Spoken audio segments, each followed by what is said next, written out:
Jake Paul just published this statement on his Instagram as a story saying that he's gonna sue anyone who claims that his fights are staged. Now, if he's gonna sue, most likely he would try to sue for defamation. And allegedly, he's actually hired a lawyer to start searching for people to sue. But the question is, would Jake Paul have a successful defamation claim if he pursued people claiming that his fights are rigged? I'm gonna break it down. Jake Paul is one of the most famous celebrity boxers in the world. He's also one of the most famous YouTubers in the world.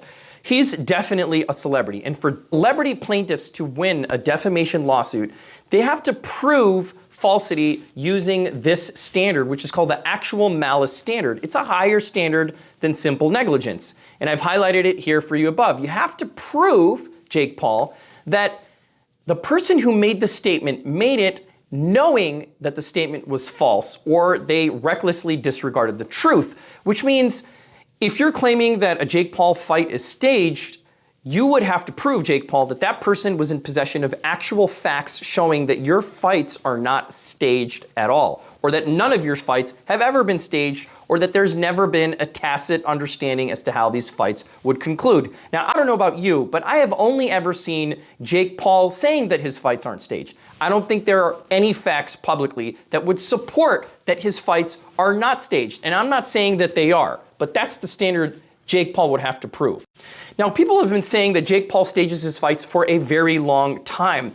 Recently, as of November last year, after he fought Mike Tyson, that became even more popular. And as a matter of fact, I don't know if you've ever seen the Mike Tyson-Jake Paul fight, but it absolutely looks a little sus. And Jake Paul's gonna have a very difficult time proving the standard for another reason. And that's because Jake Paul himself has made this a controversy. In fact, he's gone on national media, including on Piers Morgan, to joke around and talk about his fight with Mike Tyson. Let's take a look, shall we? Anthony Joshua as well. You against Mike Tyson, you'd have had two hopes. No hope and Bob hope. And you versus going to the gym, you're still a fat ass. Actually, I've been in the gym the last 2 days. What do you I've been want to quite talk good, Nick. about? Like, we can make up hypotheticals. You should go to the gym. If you went to the gym, I've been twice this week. They just want me to lose. That's the only way they would have thought it was entertaining. And people are like, oh, it's rigged because look at him on the pads, but he didn't do this in the fight. Because someone is fucking punching back, you dumb fucks. People don't realize my power. That is true. And my jab and my speed and my ability and my footwork to get out of the way of those punches. So then all of a sudden he's throwing at literally air.